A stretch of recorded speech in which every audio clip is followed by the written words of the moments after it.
Ahojte v podcaste Tretí polčas. Ja som Mici z Trenčína.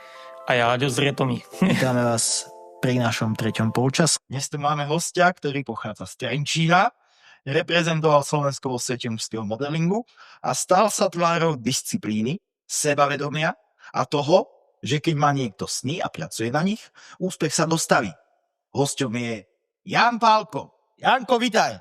No aj ja ti ďakujem za to krásne privítanie. Čo ja sa teším, jak ja sa cítim ako nejaká hviezda, vieš teda.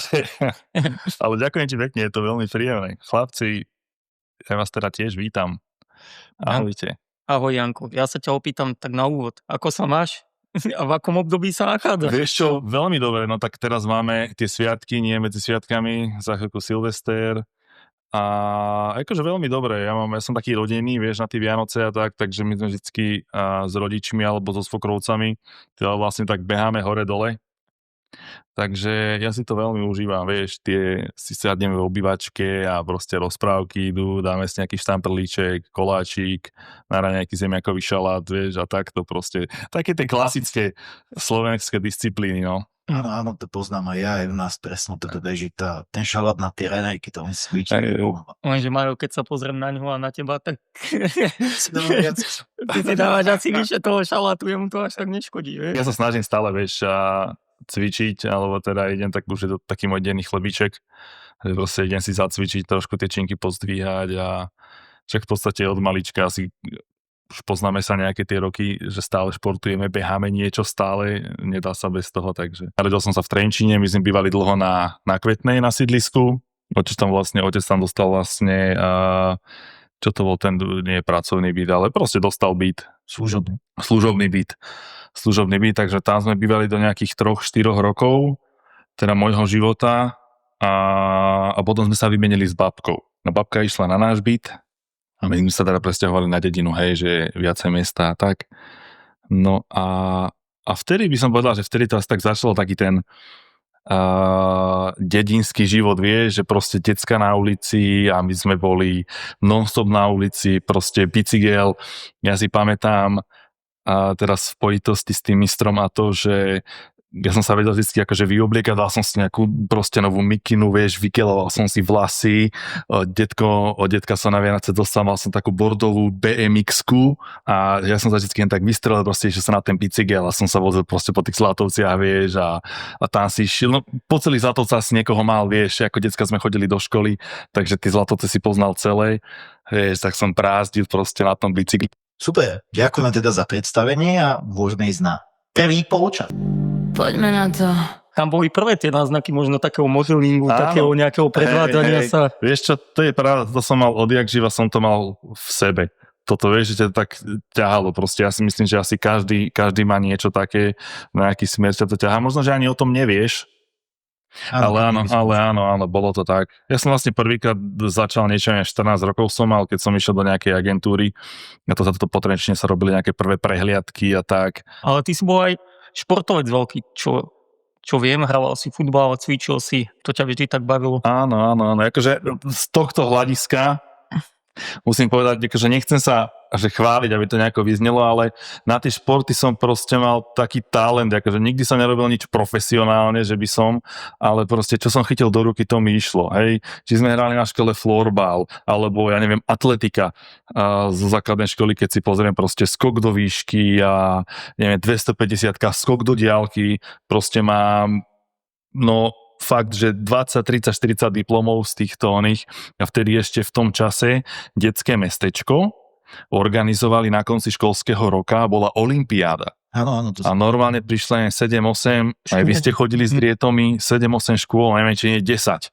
A proste mali sme normálne atletické preteky. Tam bolo od strelby, hej, hod, kriketko, proste 60-ka, 250-ka bola štafeta, nie 1000-ka, skok do diaľky, futbal bol, proste to bolo niečo fantastické. Takže ja z tohoto športového hľadiska my sme aj na tej ulici sme sa naháňali futbal, keď nie futbal, ideme na hokej. Marko Dane, sused, nie, Jožko Dane, Lubo Sekeráš. Takže my sme tam boli takí športoví, že my sme stále, to bolo pre nás šport. Aby sme sa vrátili teda k tomu modelingu, Ako si sa k nemu vlastne dostal? A bola to náhoda, sen, alebo nejaký tvoj taký dlhodobý plán? Hej, no, akože ja musím povedať, že ja som mal vždy v tieto veci tak v hlave, hej, že v pozadí, že chcel som stále také niečo, ale musím povedať, že aj veľa som preto nerobil, hej, že som taký trošku, že mohol by som viacej tej energie alebo viacej tej práce tomu venovať.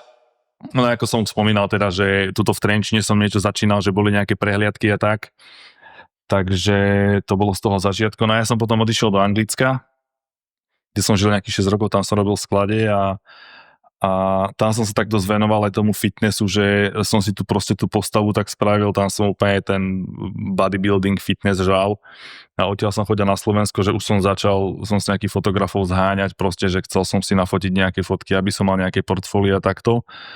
No a jeden čas proste som prišiel z toho Anglicka a stále som sledoval, vedel som, že sú tie súťaže krásy pre chlapov, hej, bývalo, že muž roku, to bola taká súťaž, že Československo, hej, a sledoval som tých chalanov, že proste boli na tej súťaži, vieš, a som bol taký, že toto ja by som tam, vieš, je to vtipne, lebo jeden z tých chalanov je môj dobrý kamarát teraz, že chodíme spolu na prehliadky a tak, že aj jemu som to hovoril.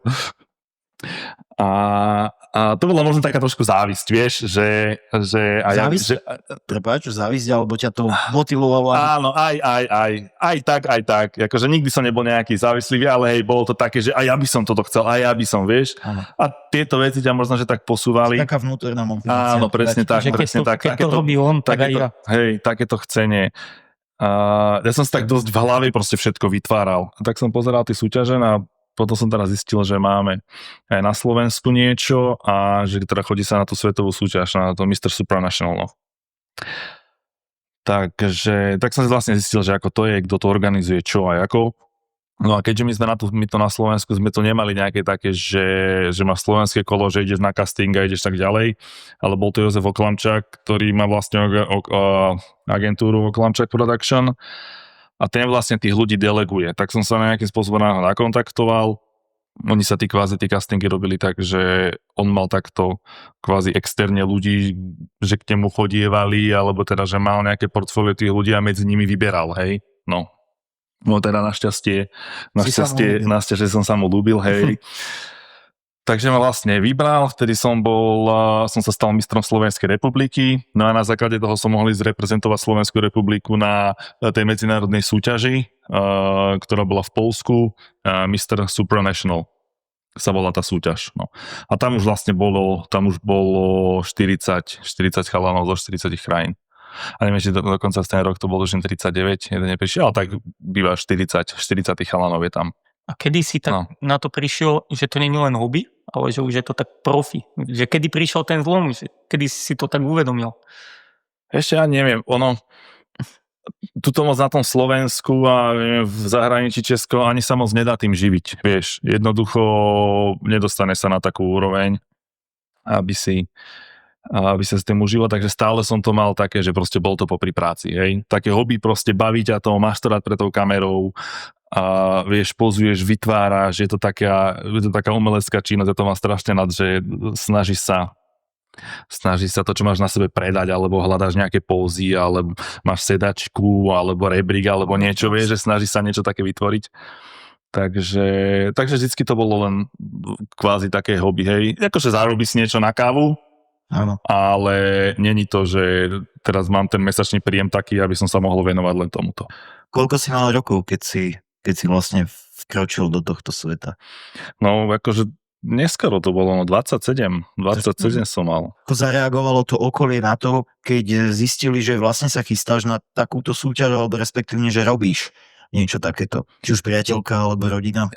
Tak moja priateľka vtedy, teraz už manželka, ona ma vždy v týchto veciach proste podporovala, hej. Proste ona je tu fakt, že pre mňa čokoľvek potrebujem vybaviť, alebo toto, proste ona to zoberie ako za svoje, takže tam som mal u nej podporu.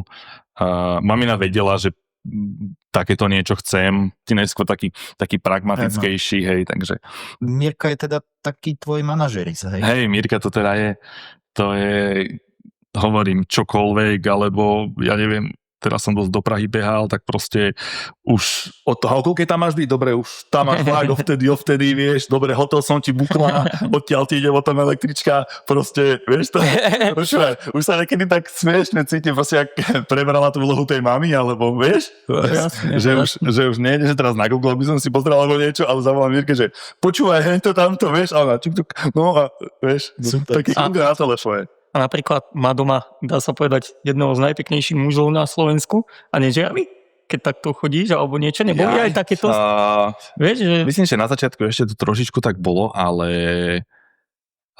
tak hlavne ja jej nedávam dôvod. Niečo pocítiť, hej, nedávam jej dôvod, aby žiarlila. Áno, hej, je to pravda, proste stretávaš sa, sem tam, že som nové na fotenie, ale hej, stretávaš sa s tými babami proste a sú to kočky a hej, presne, niekedy máš také fotenia, že ste spolu vo výrivke s inými a tak ďalej, takže ale toto je to, že nikdy som jej proste nedal dôvod a ja neviem, neschovávam si telefón alebo takéto veci, vieš, že má prístup k všetkému, takže nie vždycky to je úplne ľahké, vieš. Bol niekedy taký moment, že si povedal, že máš chuť to zabaliť?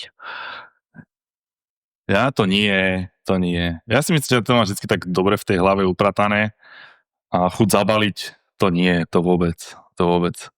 Bereš to stále proste tak hobby, nehovoríš teda, ako si spomínal na začiatku, že to není také profesionálne pre teba úplne, takže možno není si až v tom taký zahltený, že vždy sa na to tešíš a... Možno, že áno, že už keby to bolo, že teraz musíš ísť tam, musíš letieť a teraz robiť toto a neviem. Vieš čo, ja dúfam, že raz sa mi to splní, lebo ten mužský modeling je taký, nie je to ako u bab, že dosiahneš určitý vek, ja neviem, 20-27 a proste už si za zenitom, vieš. Tak u mužov, vieš, tie šedinky to potom tak pridáva, to tak pridáva na tej... Takže stále je tam tá možnosť, tak ja dúfam, že to niekedy odhalím, že aké to bude. Naplno sa tomuto venovať a týmto sa živiť. Jasné, lebo v podstate ty aj vyzeráš ako taký taliansky typ, takže taký južanský a tá charizma z teba úplne srší, takže čím starší, tým lepší, ako víno. Áno, ale je to možné, hej, že dozrievam. Ale tak akože určite dozrievam asi ako každý. Tým vekom vnímaš tie veci úplne inak a možno, že na niektorými vecami, keď sa kedysi zamýšľal, tak teraz to proste pustíš a povieš si, že akože čo tu riešime, vieš?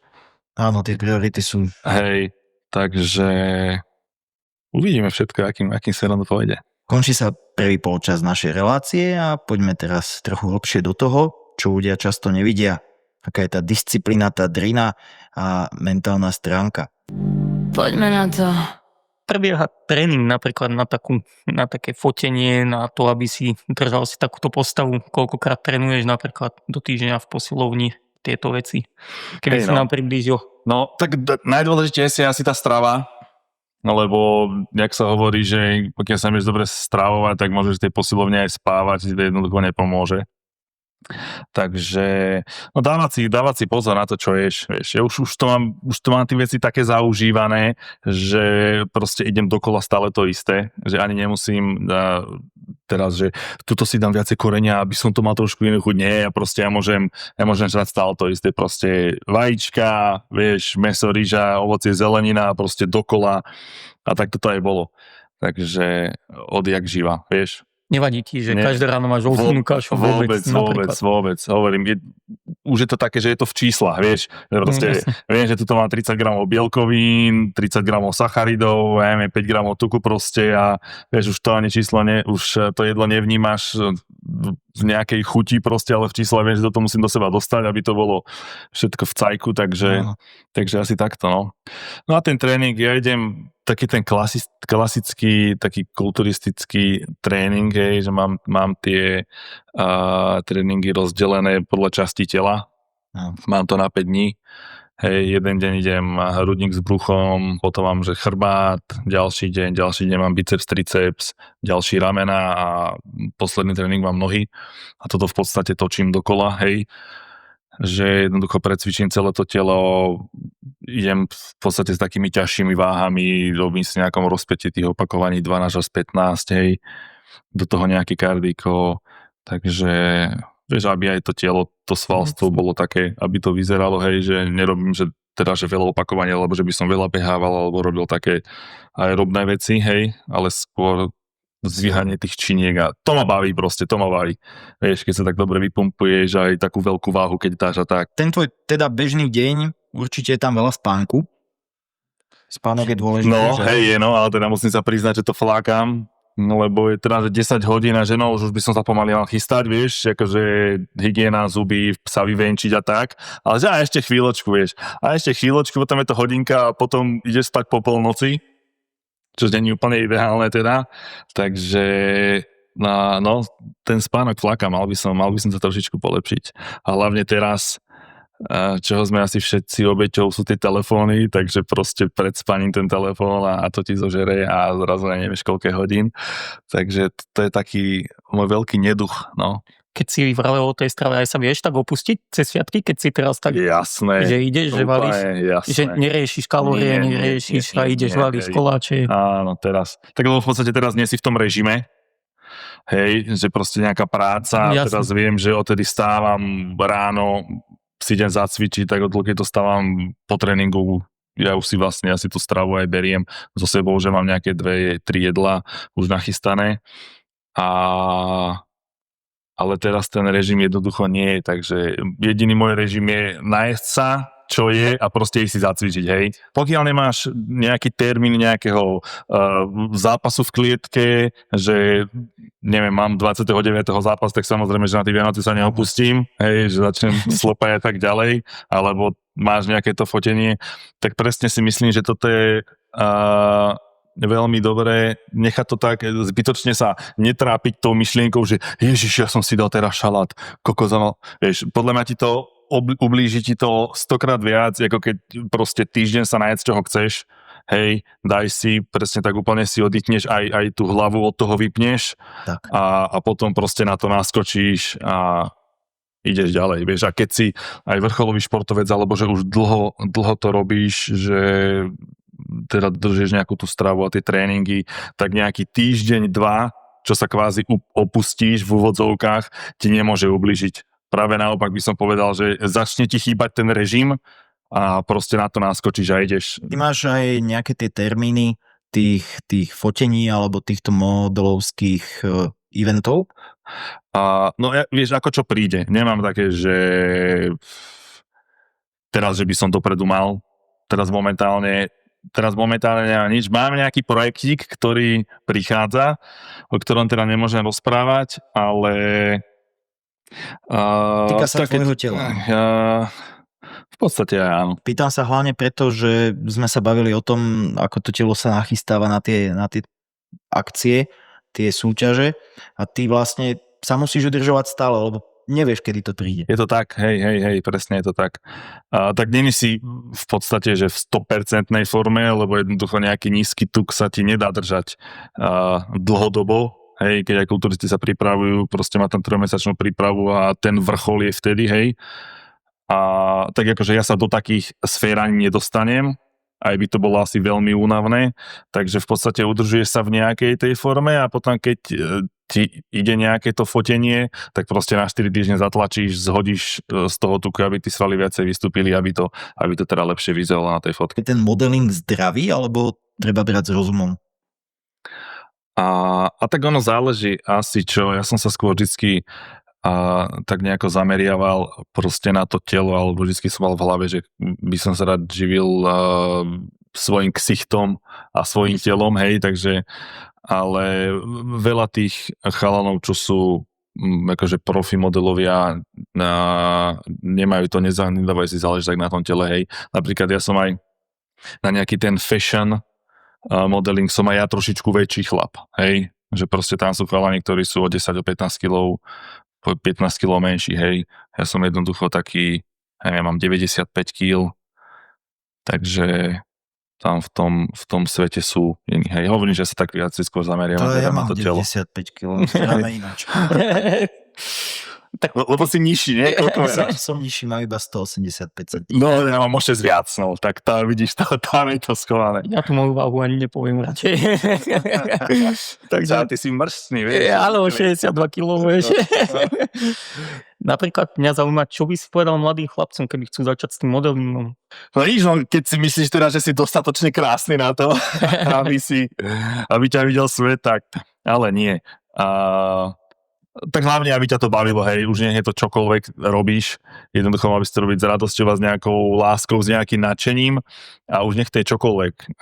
Ak to robíš s týmito 3 vecami, tak To ide sám. je to úspech, hej, určite. Super. Držíme ti palce. No, ďakujem veľmi pekne. No a týmto by sme ukončili druhý polčas a pomaly sa presúvame do tretieho polčasu, ktorý je z hľadiska našej relácie ten najdôležitejší. Pozrieme sa na osobný život nášho hostia. Poďme na to. Sme v 3. polčase. Sme v 3. polčase a máme tu hostia Jana Palka, mistra Európy. Súťaž sa konala v Poľsku. Áno. 2018. 18. 18. To už Ty je rokov. kokso, no, to sú už roky. To si bol ešte mladý. Hej, mladý zajac. Mladý zajac. To si mal vlastne koľko rokov vtedy? 28. 28. Čerstvo 28, no.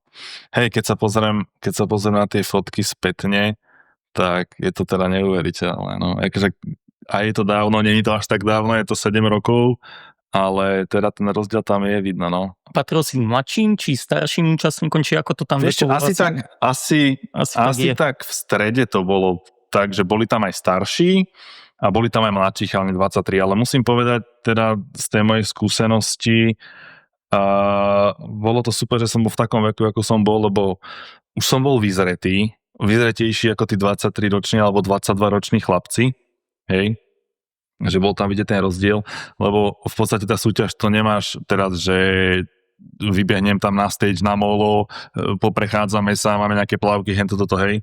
Ja som tam bol 2 týždne. A za tie 2 týždne ty tam máš proste fotenia, mali sme tam nácviky toho programu a rôzne spoločenské akcie a tí ľudia ťa tam 2 týždne sledujú. Ako vyjdeš z izby, proste si pod drobnohľadom, ako sa chováš, aký si človek, rozumieš, ako komunikuješ, hej, takže no to nie je len o tom, že som fešák s vyrysovaným bruchom, hej, ale toto je veľká časť, tá osobnostná časť toho. Čiže vlastne ten program bol nalinajkovaný. To si išiel jak áno, my sme tam toho mali veľa, ono to bolo fakt náročné, že aj keď som si chcel ísť odcvičiť treba ten deň, tak my sme končili, že o polnoci ten celodenný program a ja som proste išiel o 1, o 2, do 2 som proste išiel som si odcvičiť svoje a potom ráno si išiel o 6, o 7 na raňajky a zase si išiel, hej, takže z tohto hľadiska to bolo akože, to bolo náročné. No musím povedať, že boli tam dosť slabé raňajky. Kámo, akože na to, že sme boli na nejakej súťaži a tí chalani sa chcú udržiavať a tak akože dosť boli tie raňajky, aj celý ten catering slabý dokonca. V tom hoteli, v ktorom sme boli ubytovaní, po nejakých 5 dňoch to proste zrušili a sme chodili na jedlo úplne niekde inde, no. Sa bali, že priberete, vieš, že by ste sa do tých... Akože, počúvaj, raz sme tam mali na večeru, že to boli, že kapustné fliačky, ale bez kapusty. Len s cibulom. Kámo, Takže to boli len fliačky, cibulové. Ty teda hovoríš, že ten modeling není teda tvoje prajem zamestnanie. Áno. A preto teda môžeš približiť našim poslucháčom, čo je teda... Čo je priam, no, tak ja ako mladý chlapec po základnej škole som sa rozhodoval, že kam pôjdem, že čo budem, nie. A moja mamina v tom zohrala takú veľkú úlohu, lebo mal som aj tie známky také, že neviem, mohol som ísť na gymnázium, mohol som ísť na obchodnú akadémiu, hej. A mamina ma trošku pretlačila, lebo ona robila v tom školstve na Gimply a tak. No ale hovorila, však čo tam ty budeš, však ty by si tam zomrel, vieš, z toho učenia a tak. No tak sme vymysleli, že pôjdem za kuchára. A ja hovorím, že no okej, akože bola to taká, že dobre, ja som taký manuálny chalan, vieš, že skôr robiť tými rukami a tak. No tak som zmaturoval ako kuchár a posledných 5 rokov, 6 vlastne robím kuchára, no. Tatko ten sa za hlavu chytal, keď som mali na tú strednú, že za kuchára, že kokos, kuchtík, Marečka, čo ty budeš? Potom hovorí, ešte dobre, nemusíš byť venku v zime, vieš, pekne. Nemusí prešať na teba. Pri hrncoch v teple. Hej, no. Takže takto, ale vieš, čo som veľmi rád, že to takto dopadlo, Mával som chvíľku aj nočné mori z tej kuchyne, lebo vlastne, ak som ja skončil strednú školu, išiel som hneď do kuchyne. Ja robil som to v Trenčine na jednej prevádzke a tam som robil, ja neviem, 260-270 hodín mesačne. Proste strašný náklad, kuchyňa, vieš, 40-ky. hotový, že som nerobil, že krátky a dlhý, ale ja som robil, že dlhý a ešte dlhší týždeň. A potom, keď som tam vlastne skončil a som odišiel do toho Anglicka, tak ja som normálne mával nočné mori z toho, že ja som v kuchyni, že robím v kuchyni.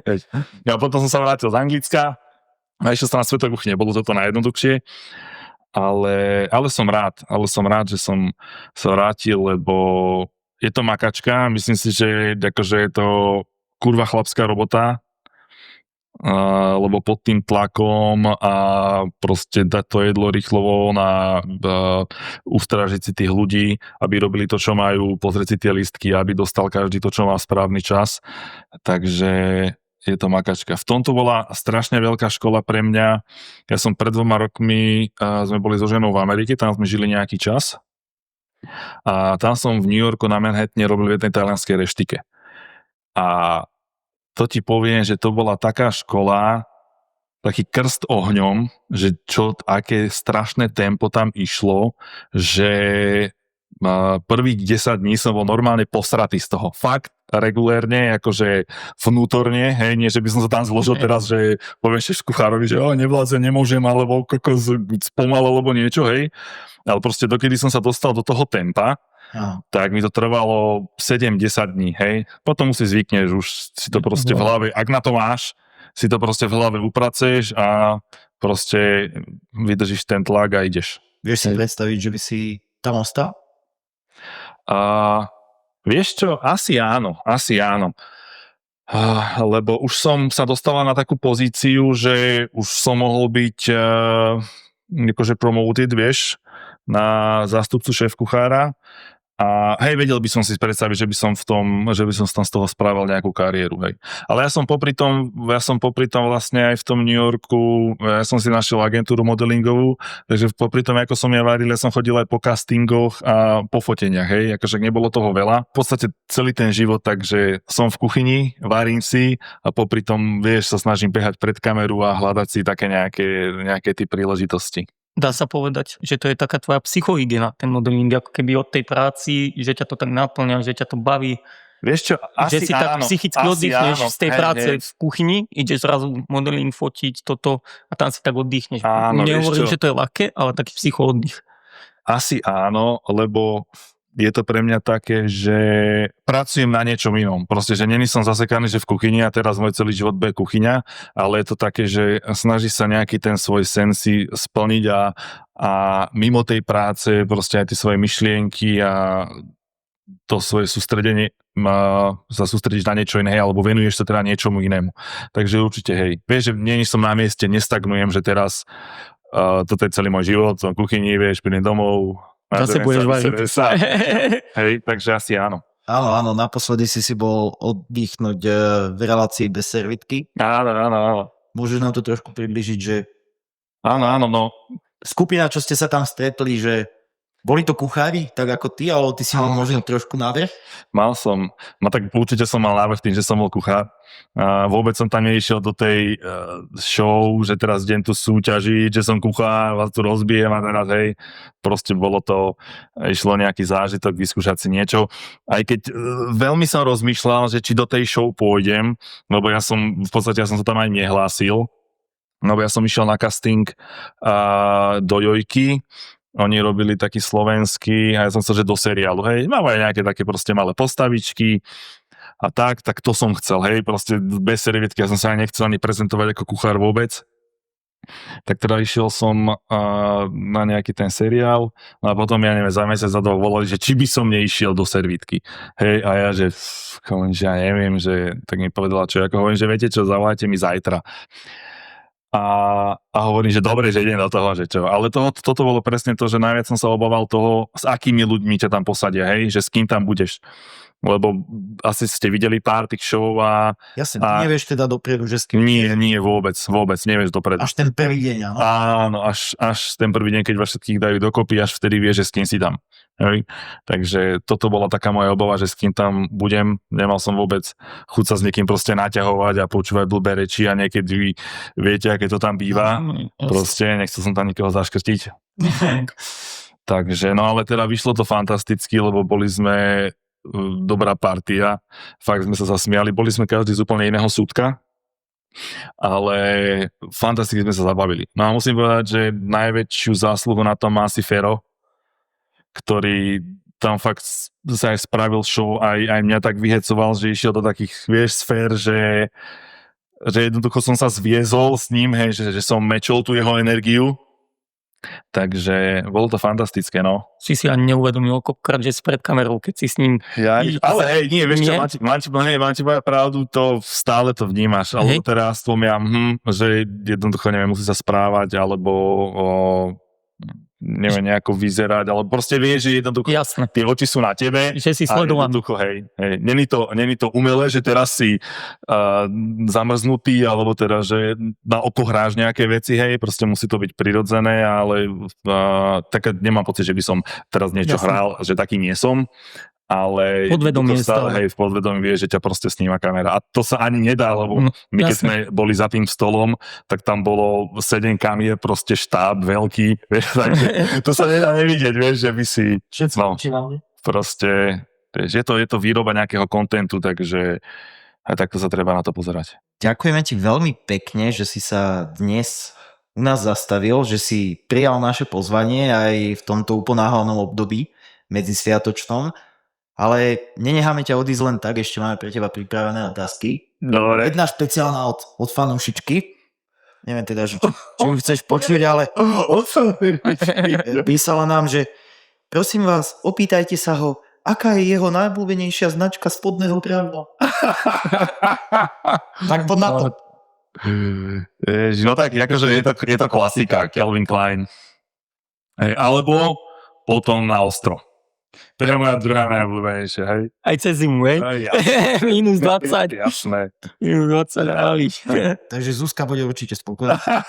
Dobre. Čo je najväčšia lekcia, ktorú ťa život naučil? Najväčšia lekcia, čo ma život naučil, byť čestný človek. Nerobiť zle. To dneska aj málo ľudí vie. No. Som sa viackrát opálil, alebo teda zistil som, že ten pán Buško alebo ten vesmír, že to naozaj tak funguje, ako to funguje. A toto je asi taká najväčšia lekcia, také možno, že moje posolstvo, že oplatí sa byť dobrým človekom. Čiže veríš v nejakú karmu, hej? By som to nazval. No, my kresťania tomu hovoríme Ježiš Kristus. Janko, keby si mohol odkázať niečo svojmu mladšiemu ja, čo by to bolo?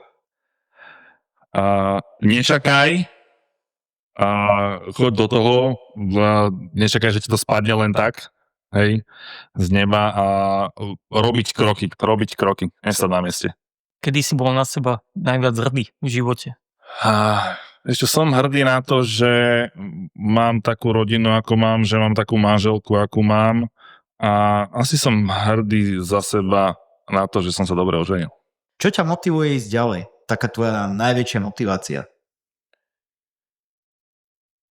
Asi je to nejaký taký vnútorný pocit. Musím povedať, že pred nejakým časom, nejakými mesiacmi, možno že rokom, jak som sa vrátil z tej Ameriky, tak mi to tak trošku padlo, lebo čakal som, že v tej Amerike to bude taký trošku možno, že väčší úspech, väčší boom, že tam toho viacej možno, že prerazím, tak asi som bol taký trošku sklamaný. Mal som také, možno, že by som povedal také ťažšie obdobie, že som sa len tak plúžil, hej. A je to asi len taký ten vnútorný chtíč proste chceť niečo dosiahnuť alebo nezaspať na tých vavrínoch, hej, že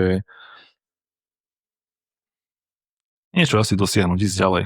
A možno, že to, že byť dobrým človekom sa vyplatí. Ďakujeme, že nás počúvate na YouTube, na Facebooku či iných podcastových aplikáciách. Zabudol si dnes hlavne Instagram. Jasne, na Instagram. Na Instagram, takže asi týmto by sme sa s vami rozlúčili a vidíme sa v 3. polčase znova o týždeň. Ďakujeme.